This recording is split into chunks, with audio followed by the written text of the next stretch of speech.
Ladies and gentlemen, please welcome the moderator, Terry Martin.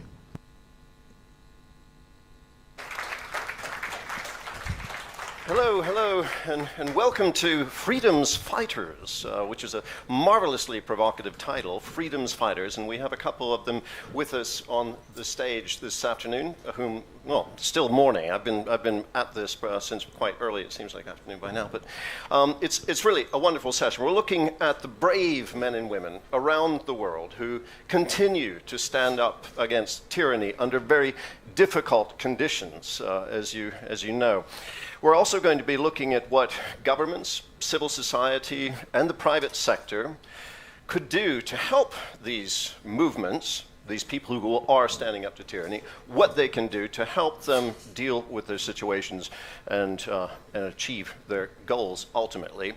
We'll see how far we get with that, but we have three people with us who can definitely provide insights from the inside of that battle against tyranny. It's my great pleasure to introduce someone I've had the pleasure of speaking with several times over the past couple of years. This name will not be unfamiliar to you, Svetlana Tikhanovskaya. Please join us.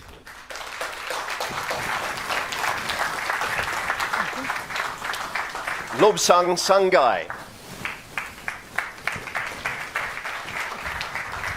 And Jamie Fly.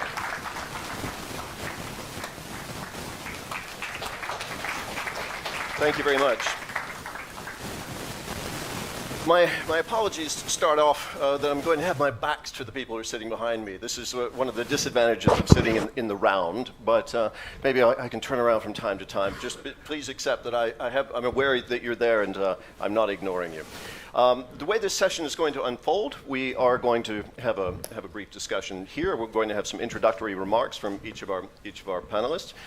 Then we will also have a little poll. We're going to create a sound cloud. This question for the sound cloud will be shown on the screen, and you can use your GLOBSEC app here in the room or at home if you're following this online to give your input to the question. The question, by the way, is name the person you most admire of any age or culture who successfully challenged tyranny. Now this it's showing up on the wall right over there. Okay, I've got to get used to this surround immersive experience with the technology. That's marvelous. Compliments to GLOBSEC. Let's jump straight into it. We know what we're dealing with here. Svetlana Tikhanovskaya, leader of the United Transitional Cabinet of Belarus. We have Lobsang sangay, former president of the Central Tibetan Administration. And we also have Jamie Fly, who is the executive president and chief executive officer of Radio Free Europe and Radio Liberty. Now, this is not a completely symmetrical group we have here. So we have Svetlana Tikhanovskaya in exile, having faced an election in Belarus, which many believe that you won, that you are the rightful leader of Belarus. This is assumed. This is only a couple of years ago, and we have a hot war right next to Belarus in Ukraine, and with Russia being the aggressor, and Russia having now, it's said, transferred tactical nuclear weapons to Belarus, which many fear may be used in Ukraine. This is something that's happening right now. With Tibet, it's a slightly different situation. You've led a government in exile for years. You continue to lobby for Tibet to be, I don't know, we will find out exactly what you're hoping to achieve. And Jamie Fly, who is trying to provide information to provide a mindset for those who are indeed fighting tyranny, and you will share with us your ideas on that. I'd like to start with you, Svetlana Tikhanovskaya. Maybe just update us on where your struggle stands today and where you see it going. So thank you, everybody who came here to hear about Belarus and our updates. I have to say that Belarus now is facing two main problems. The first one is total tyranny in Belarus. Political pressure is continuing in our country, and the number of political prisoners is increasing every day. Every day, 10, 15 people are being detained in our country. Not only those who are supporting changes, but also those who are supporting the war. And the other issue is threat to independence of Belarus. We see the signs of creeping or hybrid occupation by Russia of our country, and we see illegitimate Lukashenko who piece by piece selling our Belarus to Kremlin. So the aim of the regime now is to split democratic forces, to deorganize us. And our task as democratic forces, first to stay united, to engage all Belarusian people inside the country, outside country in the movement, and to continue our fight for democratic changes. So we creating structures to counter propaganda. We have United Transitional Cabinet. It's a unity of political forces of Belarus. We created Coordination Council that consists of NGOs, organizations, just to stay united, to form public opinion. Also, we actively engage free media to shape people's mindset, to show the truth about situation in Belarus, to show situation in Ukraine. And also we are working with the international community, with international organizations. We want to institutionalize our relationship with countries, with organizations, to show them that it's important to work, vitally important, to work not with regime, with those who commit tyranny inside the country, but with those who share your values, who fight for democratization of Belarus. And of course, we face a lot of challenges in Belarus, a lot of challenges on the international arena, but we are really together. We have a lot of friends around, so I believe in our victory one day. Lobsang sangay, where do things stand now with your struggle for Tibet? Well, I saw the poll and the name of Nelson Mandela as someone who succeeded fighting against the tyranny. I hope the next in line will be Dalai Lama, along with you. As far as Tibetans are concerned, if you read Freedom House Index, Tibet is listed at the bottom, along with Syria, as one of the least free regions in the whole world. That speaks for itself, and the situation in Tibet has gone from bad to worse since Xi Jinping became president. 157 Tibetans have committed self-immolation, burned themselves, and of which 133 have died. So the protest inside, resentment inside, is continuing. Now, as far as my role as the president or prime minister of Tibetan government exile for 10 years, the difference with Madam is that she gets to meet with all the presidents and prime ministers of Europe, America, and Canada. As far as I'm concerned, I was never accorded that kind of protocol. For 10 years, I could not even enter the State Department or the White House. So speaking of America, it still is the biggest, loudest supporter of Tibet. Of course, I could meet with leaders in the Congress. Speaker Nancy Pelosi was a good friend, Marco Rubio and the senators and others. It took me 10 years to enter the State Department and the White House. How? Because we are talking about resilience and persistence here. I lobbied. I used to go to Washington, D.C. 2 or 3 times a year.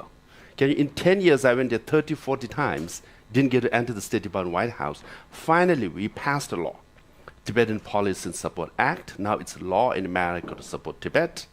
And finally, I managed to enter the State Department, the White House. When you so say if you we, persist, you mean the United States? Or? United States, okay. Yes. Now, as far as Europe is concerned, yes, has been a bit wishy-washy, because I was, as the Prime Minister from 2011 to 2020.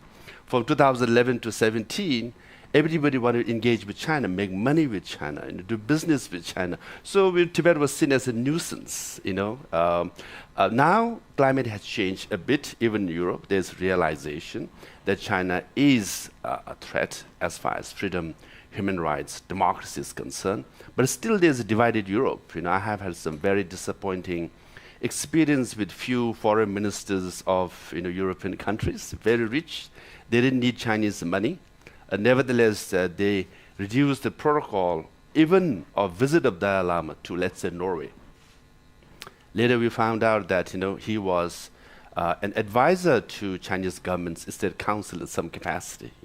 So unfortunately, the fight against tyranny continues. There are voices around the world. There are activists and freedom fighters around the world. They need all the help from government, civil society, and this kind of forum helps, magnify our voices. So thank you to GLOBSEC and my friend Martin and others for organizing this. Thank you. Jamie Fly, you are on the cutting edge of trying to change the regimes, let's say. Would you say, is regime change one of your missions? We don't focus on a mission of regime change. I mean, our mission is providing truthful reporting to audiences where they're being denied facts, usually by state-sponsored propaganda, by a closing or closed political system like the one that Svetlana described in Belarus, where it's not just being a journalist or being a protester or political activist that can get you jail time right now in Belarus. Actually consuming truthful reporting can get you a prison sentence. We've had reports that some of our audience in Belarus have actually served jail time for the act of visiting a website in 2022, 2023. That is the sort of authoritarian control we're talking about. And unfortunately, it's not just Belarus. We're seeing these trends across Eurasia, where RFERL operates in 23 countries and 27 languages. You see the landscape shifting. You see the situation getting worse in country after country. And when they see these tactics work that are deployed by regimes like the Lukashenko regime, they're tempted to try similar methods to rein in their population and resist the efforts of citizens to take power into their own hands. My question, I wasn't trying to be provocative in this sense, because it is kind of a loaded term, regime change. I respect that. What I was more trying to get at, what is the purpose of your organization, of Radio Free Europe, Radio Liberty? You provide this information, accurate information, as opposed to disinformation about what's going on in those societies, and you try to make it accessible to the people there, despite the obstacles that are put in their way. And but to what end? What is the ultimate purpose, the strategic purpose of that? Well, I think we believe that healthy, independent media is essential to democracy. I think in the West, in the EU, in the US, at this point, there's been a decline in trust in media. I think many of our citizens take for granted the role that the media plays in holding politicians accountable, being a check on government power.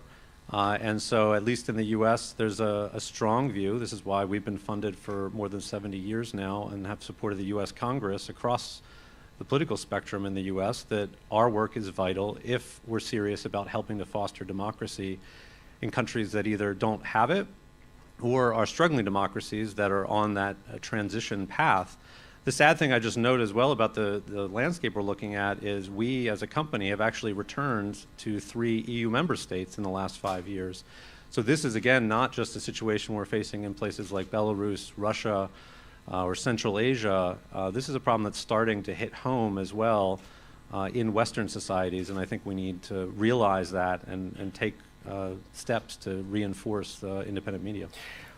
Just so everyone knows, I do work as a journalist myself. I'm a broadcaster. I work for Germany's foreign broadcasting service, Deutsche Welle, which broadcasts in 32 languages, also to some of the countries you were just describing, also with a mandate to provide accurate information about what's going on in the world, and this contributes to democracy. And I would just make one more point before I bring you in, that yesterday we had a very interesting session where the focus was on disinformation and democracy, and the relationship between information, a free press, and democracy is absolutely vital. I can only subscribe to that and feel I need to underline that as a journalist. Please, Lobsang. It's talking about disinformation. For example, Chinese government television, CGTN, right? The English version has 100 and I think around 50 million subscribers around the world.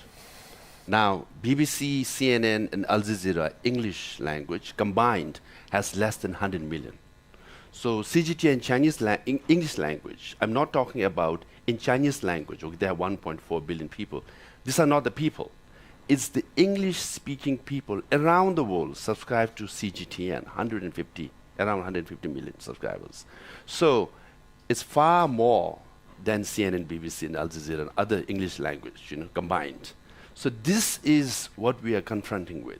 And if you look at Xinhua News Agency or People's Daily, the French version or the German version, I'm pretty sure, they have more subscribers than DW and other, French. So that's why, any radio liberty is very important to, engage, so we can give not just, challenge disinformation, but the truth about Tibet. So as far as we are concerned, we are overwhelmed with that kind of information. Information, a free press, these are considered essential instruments for democracy, as we've just pointed out. But what effect is our efforts to provide that sort of information, the sort of accurate reporting within China, within Belarus? What impact is that having? Do you feel that's having an impact? Is it helping? Svetlana, take on this. In Belarus, all the alternative or free media have been ruined. And all the media have been recognized by illegitimate regime as extremists or terrorists. So most of our free media had to relocate to other countries and to broadcast from exile. And Radio Free Europe was in Belarus as well. Your office was ruined. Some of journalists are in prisons. But of course, the meaning of free media cannot be underestimated, of course, because through non-conventional media, we can spread messages inside Belarus. Because people in our country, if they watch Radio Free Europe or other Belarusian free media, they can be detained for this. And we are using maybe as I said, non-conventional methods: YouTube, TikTok, Instagram, Telegram, all the means, that people can use freely inside the country. We don't have access to television, we don't have access to newspapers in our country, but it's so important, to support free media in such situation when we don't have, self-supplies. We need assistance, technical assistance from other countries, from powerful countries. Inside Belarus, for those people who can't use internet, like elderly people or people in villages, we have network of volunteers that spread self-made newspapers. It's like old method of spread information, but we have to use this. And of course, what I'm advocating for is that media powerful companies have Belarusian departments in the entities. Like Radio Free Europe has Belarusian department, Deutsche Welle opened one, BBC. I don't know, other media network also have to pay attention to this issue. We simultaneously we are working with Google to counter propaganda together, to highlight Belarusian question, to translate programs in Belarusian language, not to broadcast in Russian, because one of our priorities is to strengthen national identity, to strengthen Belarusian language, and this is where free media, international media can be useful as well. I think we can all agree that access to free and accurate information is essential for democracy and for people to be informed about what's going on in the world and how to hold their governments also to account for independent reporting on that. That's just one aspect, though. Beyond that, what are governments doing? I mean, your organization is funded by the U.S. government, I believe, Jimmy Fly. What do you expect from governments beyond media providing some sort of access to free and accurate information to do to help your causes, to actually affect change? Because, I mean, it's not going to be just through media. I mean, I'd like for you to also bring in the private sector if you can, what they're doing. You mentioned Google supporting you in some way, but what can be done to actually affect change? And you're looking at this from very different perspectives. Lobsang sangay, your struggle has been going on for decades. Yes. And many 60 years old veteran, I think, this room, yeah. And many look at Tibet and say, this is a lost cause. I remember when I moved to Berlin 30 years ago, there were Free Tibet stickers and flags all over the city in the kind of alternative cultures. These have kind of slowly faded away. You don't see them much anymore. There's not much focus on it. Belarus is getting a lot of attention right now, but people look at Lukashenko and look at his alliance with Putin and think, how can that be broken down? What can be done? Now, I think as far as the question of the panel was about the mindset of the freedom fighters, right? Mm-hmm. Ultimately, it's persistence and perseverance and passion. It has to come from within if you're a freedom fighter. If you rely on someone else, they will come and go. It's like a roller coaster. I'm very happy that Madam gets to meet all the head of states, but time will come again. We'll say Belarus is now out of headlines, and let's downgrade that meeting. So as 60 years, where do you draw that from? This passion and this persistence in your case? Of course, my country, Tibet, is under occupation. 6 million Tibetans are suffering. As a human being and as a Tibetan, I have no option but to express my solidarity. My father was a freedom fighter, has just passed on his legacy to me, and I have to pass on my legacy to my daughter and all the younger generation, right? And challenges are huge, as you asked, what can governments do? For example, when it comes to media, Chinese government policy is very clear. 0-100 policy, meaning zero information from outside on Tibet, and 100% information or propaganda to the outside world. That's why they have banned Facebook, Twitter, and Instagram. That's why the CGTN Facebook accounts has 150 million subscribers, whereas they have banned in China. Now, why can't the European countries ask for reciprocity? If you want to, have accounts in Facebook in the Western world, why don't you allow Facebook to be accessible to Chinese people at Twitter and Instagram, right? It's reciprocity. You want to come in? Yes. You should allow us to come inside China as well. They are using Facebook, and Facebook is allowing them to be used for CGTN. But Facebook doesn't say anything about Chinese people having access inside, So these are the challenges where governments can do, civil society can do, and people can always, get involved.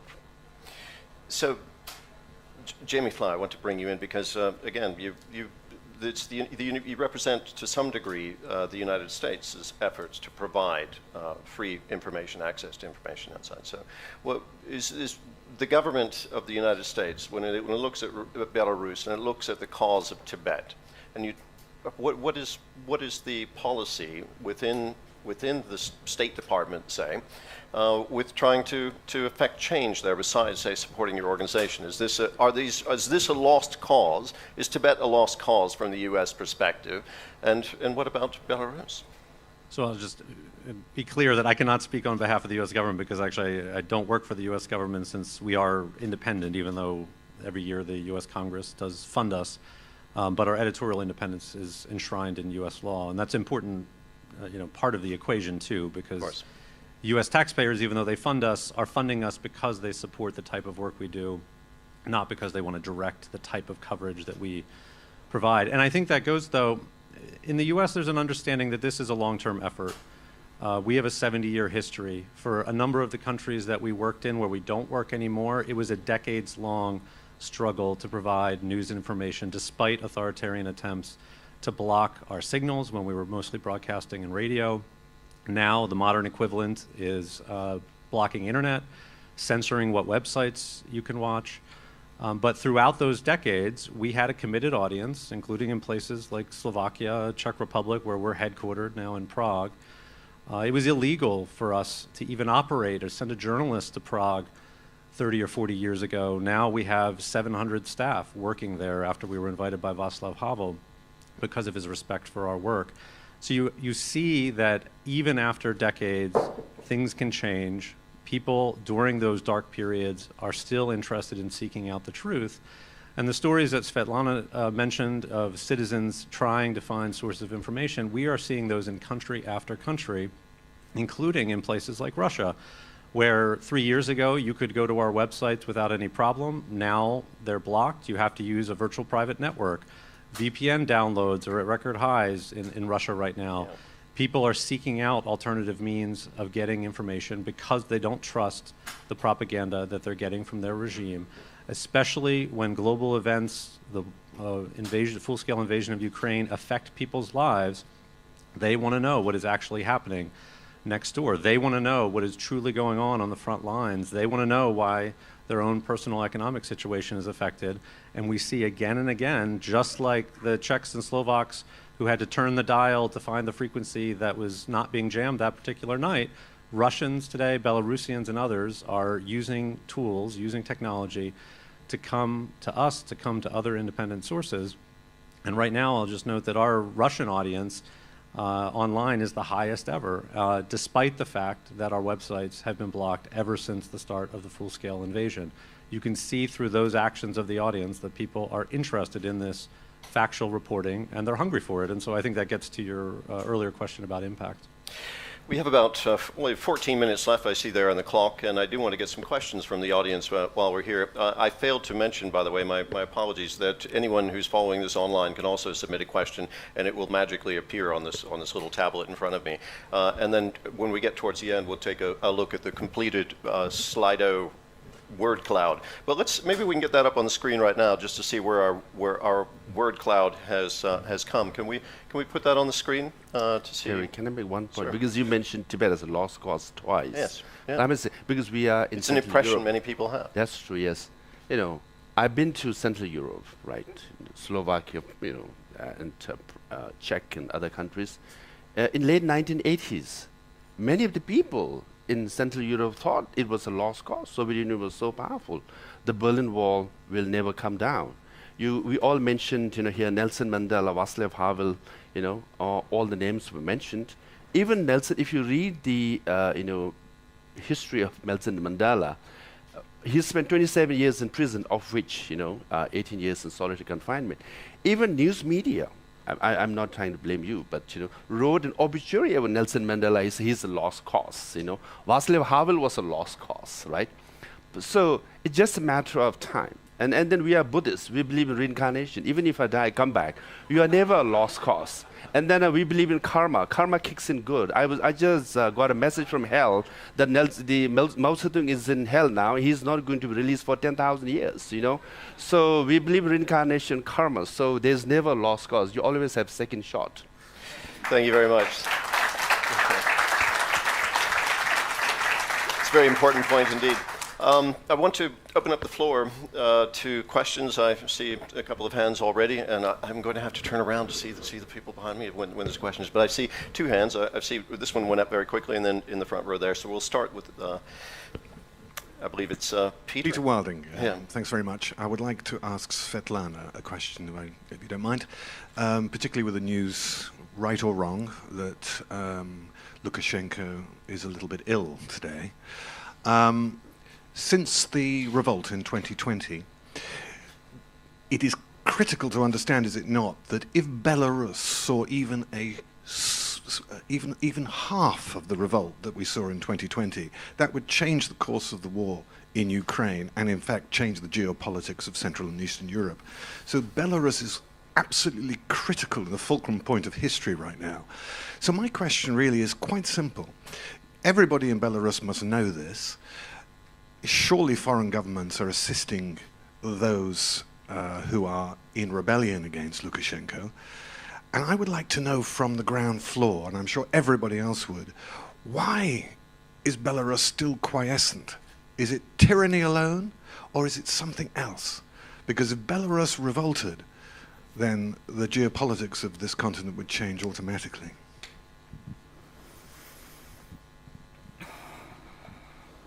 To understand Belarusians, people have to live under dictatorship for many, many years. Sometimes when I hear from politicians or diplomats why people don't uprise again, if again will be hundreds of thousands of people in the streets, you would change again, you will use this opportunity. But just imagine yourself on the place of every Belarusian at the moment. You live in constant fear. every day you can be detained for no reasons, for donating 20 euros to Ukrainian army, for wearing wrong color of socks, for singing a Belarusian or Ukrainian song. So now people are under huge repression. But when this news about Lukashenko's illness appeared in media, it galvanized discussion of Belarusian people. Do we have plan? What's our strategy? When we'll have to go to the streets, And it's frightened Lukashenko, and he appeared for 15 minutes to show that, look, I'm here, stop these discussions. So I see the readiness of Belarusian people to use the moment of opportunity when it appears. And of course, I want to explain to our political allies how Belarus is strategically important, that don't leave Belarus for one day later. Now we are dealing with Ukraine, what we are fully support, because Ukrainians now are fighting not for their lands, they are fighting for all the democracies in the world, but don't overlook Belarus, because the war cannot be over until Belarus is free. Belarusian people are ready to fight. They are ready to, to get rid of the regime, but we can't do this alone. We need assistance of the whole democratic world.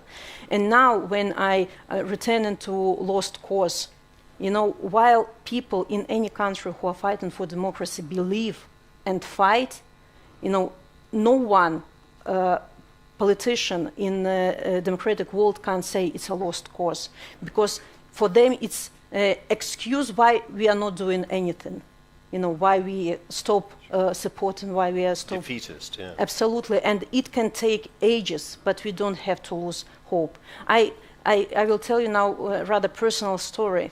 I have a child with special needs, and I had to rehabilitate him for 10 years. At the beginning of this path, I didn't know what will be the outcome of rehabilitation. Will I be able to integrate my child, in the society? But I knew that every day I had to work with him, I have to study him, I have, to not knowing if there is a light in the end of tunnel. But this was my responsibility for my child. So fight for democracy in Belarus is my responsibility for my country. So I can't stop and say, oh, it's a lost cause, Thank you.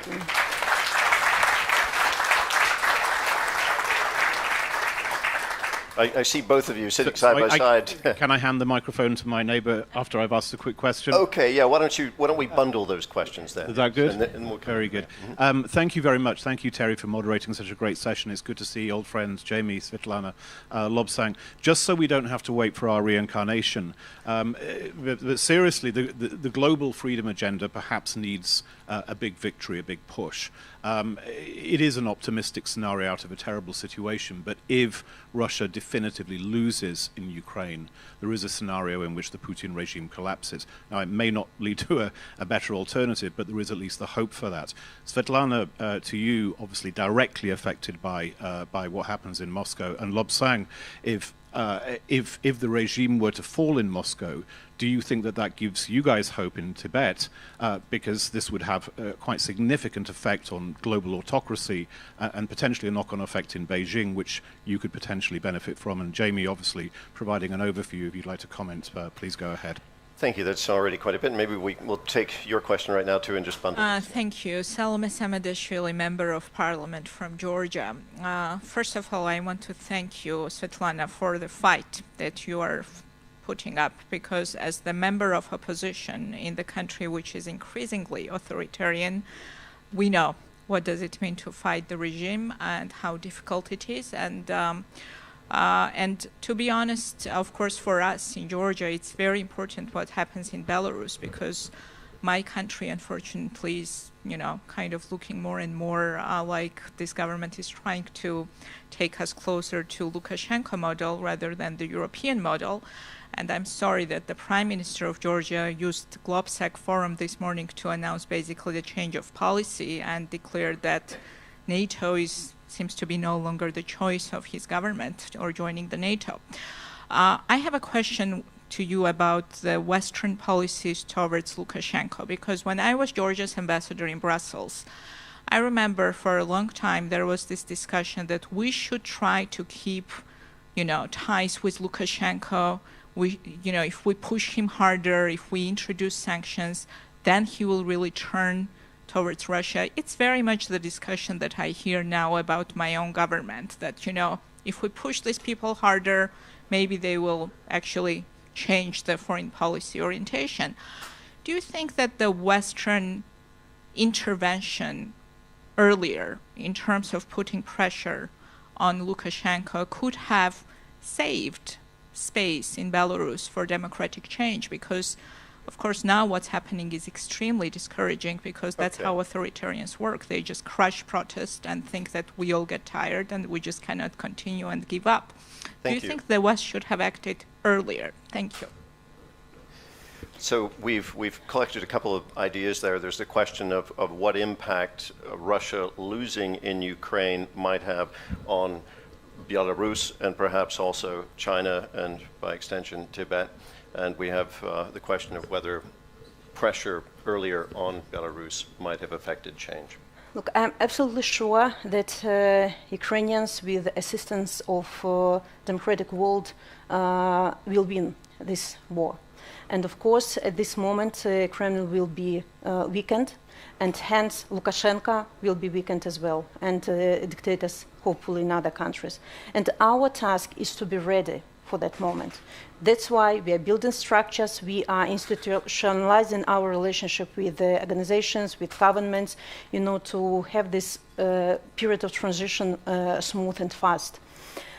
We will have to feel this moment of opportunity to mobilize people inside the country, to mobilize civil society, those who are in exile, but also to mobilize our political ally, for some actions. When Lukashenko got ill, and we discovered that democratic partners don't have clear strategy what to do in case Lukashenko disappears. We understand that it will be turbulence inside Belarus. There will be a competition maybe between some powers inside the country. The Russians would like to put somebody. What will be the response from international society? That's the question. Go ahead. If Ukrainians prevail, I think this is a fight or war of freedom versus dictator, right? So I think if Ukrainians win the war and manage to, regain all their territory, it will be a historical catalyst moment like the fall of Berlin Wall. The freedom prevails once again. The little guys prevail once again, right? So that will send a message to Asia, to China, saying, sending a clear message that beware if you are thinking of, invading or attacking Taiwan. Now, not waiting for reincarnation, just in this life, something unique is happening, because in that, a panel, it's mentioned, Iran is mentioned. How did the protests in Iran happen? A minority Kurdish woman, right, Asa Amini, right, she wore hijab the wrong way, they beat her up and died. That galvanized whole of Iranian women to come and support, led to the movement. Now in China, because of zero COVID policy, right, a Uyghur woman, Abdul Rahman, dies with her 4 children.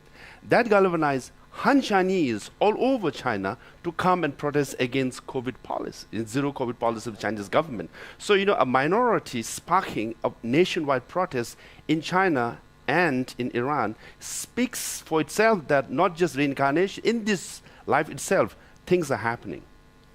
Thank you. Unfortunately, we only have a minute left, and I want to give Jamie Fly then the last word on this, since I think we do need to leave the room promptly, unfortunately. And there's clearly so much more to say on this subject, and we can learn so much from all of you. Jamie. I would just say to Robin's hopeful and optimistic question about what things need to be done after Ukrainian victory, I think the danger is a new complacency, because the war, even if it's won, the war for democracy will not be won in places like Ukraine or Belarus, as we've seen in Moldova and Georgia overnight. Even when, in the case of Moldova, you have a government that wants to push in the right direction, there's still capacity issues, there's corruption, There's attacks on independent media and efforts by external authoritarians to undermine, and we're going to see the same thing, I think, even after a Ukrainian victory on the battlefield. And so the resolve from the US and the European democracies will still need to be there.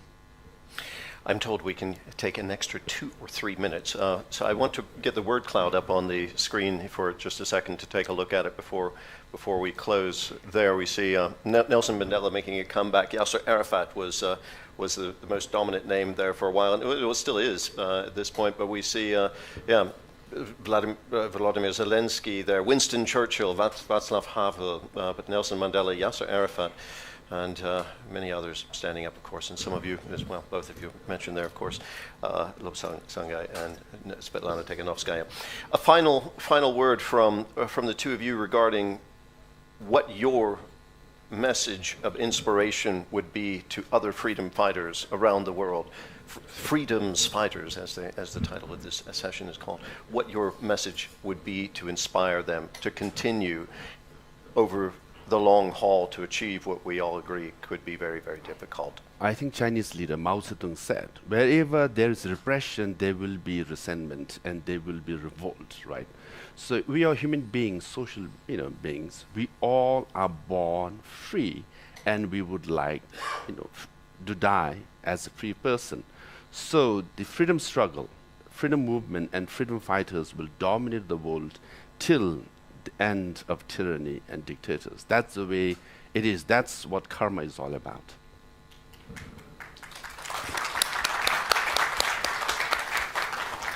Svetlana Tikhanovskaya.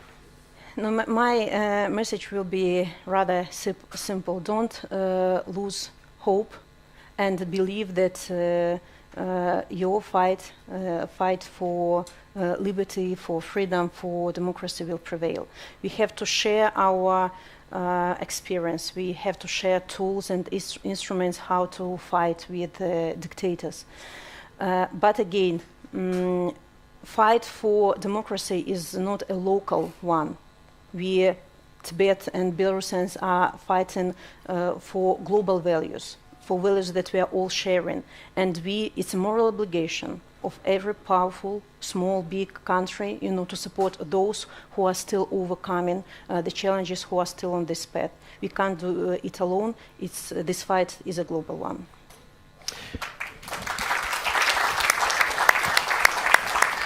Svetlana Tikhanovskaya, Jamie Fly, and Lobsang sangay. Thank you, all of you and everyone here in our room, for participating in this. I hope we can continue this discussion again at some point, and hope we've all learned something. I certainly have. Thank you all.